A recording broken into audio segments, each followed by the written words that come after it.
नमस्कार, मैं सानिक और आप सब देख रहे हैं न्यूज़ 21 हमारे छत्तीसगढ़ बुलेटिन में आप सबका स्वागत है। चलिए शुरुआत करते हैं आज की खबरों के साथ। पहली खबर हमारी सूरजपुर से आ रही है। चंदोरा थाना पुलिस ने फर्जी दस्तावेज तैयार कर 3.25 हेक्टेयर जमीन हड़पने के मामले में आरोपी अशोक सिंह को गिरफ्तार किया है। आरोपी ने मृतक व्यक्ति के नाम पर फर्जी नामांतरण कर जमीन का मुआवजा और नौकरी हासिल करने की साजिश रची थी। जांच में सामने आया कि राजस्व रिकॉर्ड में गलत तरीके से नाम दर्ज कराया गया था। पुलिस पूछताछ में आरोपी ने अपना जुर्म कबूल कर लिया। मामला 75 वर्षीय बुजुर्ग की जमीन से जुड़ा है। पुलिस अब इस फर्जीवाड़े में शामिल अन्य लोगों और गिरोह की तलाशी में जुटी हुई है। सूरजपुर से वरीद खान की रिपोर्ट आप सब देख रहे हैं।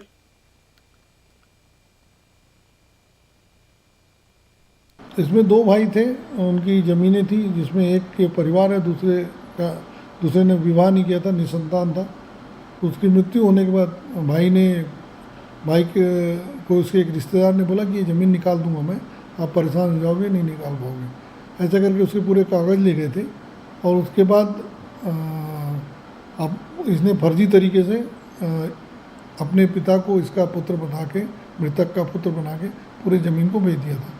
जब प्रार्थी को इस बात की जानकारी हुई, उसने पुलिस में रिपोर्ट कराया था।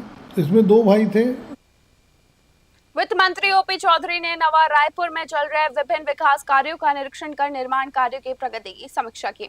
उन्होंने अधिकारियों को सभी परियोजनाओं के तय समय सीमा में उच्च गुणवत्ता के साथ पूरा करने के निर्देश दिए। निरीक्षण के दौरान railway overbridge, sports complex, PBD, IT building, कार्यालय, महिलाओं के हॉस्टल, पीपल गार्डन, शहरी वन और फेयर ग्राउंड स्टेशन समेत कई परियोजनाओं का जायजा लिया गया। मंत्री ने कहा कि नवा रायपुर को आधुनिक और विश्व स्तरीय शहर के रूप में विकसित किया जा रहा है, जिससे यातायात, खेल, डिजिटल सेवाओं और पर्यावरण संरक्षण को मजबूती मिलेगी। रायपुर से ब्यूरो रिपोर्ट।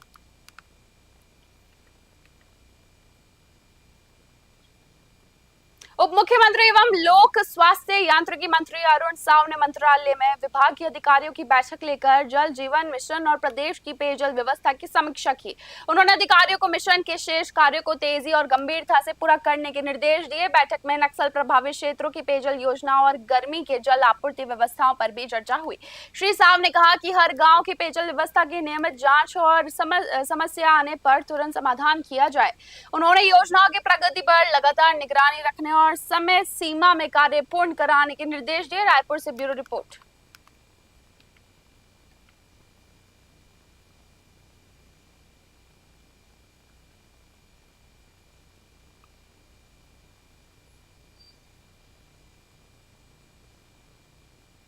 ब्रजमोहन अग्रवाल ने जम्मू कश्मीर के प्रसिद्ध पर्यटन स्थल गुलमर्ग में आयोजित संसदीय स्थायी समिति की बैठक में कश्मीर को प्लास्टिक मुक्त बनाने की जरूरत पर जोर दिया। बैठक में प्लास्टिक अपशिष्ट प्रबंधन केंद्र स्थापित करने और सिंगल यूज प्लास्टिक को कम करने के उपाय पर चर्चा हुई।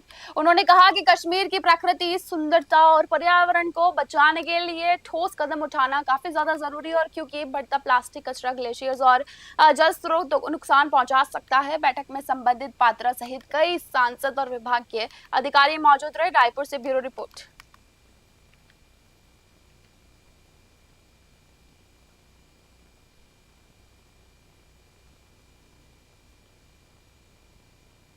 भारतीय युवा कांग्रेस ने छत्तीसगढ़ में ब्लॉक, विधानसभा, जिला और राज्य स्तर पर सदस्यता अभियान और संगठनात्मक चुनाव कराने की घोषणा की है।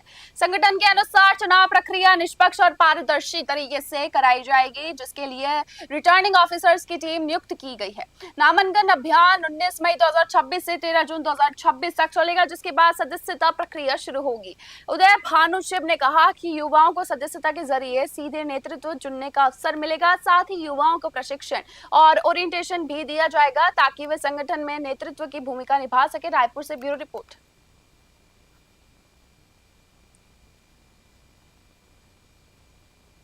हमारे छत्तीसगढ़ बुलेटिन में बस इतना ही। देखते रहिए न्यूज़ 21। धन्यवाद।